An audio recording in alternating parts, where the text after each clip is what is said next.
Imagine going to work in the city centre, but instead of the usual concrete forest, you walk into your office and feel like you're in an actual forest.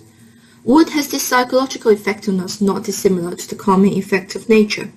Being in a wooden building can benefit your mental health in a way that concrete never could. And this is only one of the many advantages of timber buildings. So why don't we have more of them? Timber has been the traditional choice for small houses, but there are currently very few high-rise timber buildings. The answer is, we are concerned about fire. Whenever I tell people about our project, they always ask, will the timber feed the fire? Indeed, there are some hard questions for us fire engineers. Concrete, on the other hand, is incombustible, making it easier to design in a fire protection perspective, and that is why we made the switch 100 years ago. However, we can no longer avoid the questions, as we're rapidly running out of time to save our environment. As of 2019, 11% of global CO2 emission comes from the material and construction processes of buildings. And by our projection, 2 more billion people will be inhabiting the Earth by 2050. That means more houses need to be built. And I'm sure you've all noticed the sign of global warming, the heat wave, the bitter cold winter, the melting Arctic. They're all there to remind us that we need to change. And timber could be our answer. As trees grow, they absorb carbon dioxide from the environment. When they die, they return the carbon dioxide to the earth. But if we make them into long-term products, such as a house, they will not just creating a carbon-neutral product, but actively taking out CO2 from the atmosphere.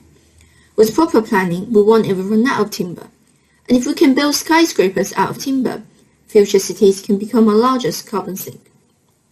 So how do we make the switch? How do we build tall timber buildings safely?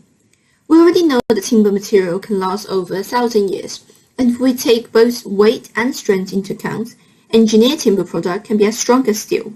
The only problem we haven't figured out yet is fire. One way to understand timber's fire behavior is to study the charring rate. The charred layer on timber acts as an insulator to protect the unburned core, and understanding the charring behavior is the key to fire protection of wooden buildings. And to get this vital information, experiments are usually the go-to. But some experiments are just too hard or expensive to do, and that is where we come in. Our project is to collect data from existing experiments and analyze it within AI.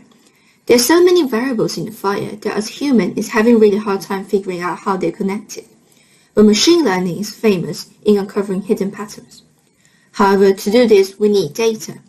Right now, most testing data is held by private companies and is inaccessible to scientists. Through our project, we will demonstrate how valuable this test data can be in advancing our understanding of timber fire.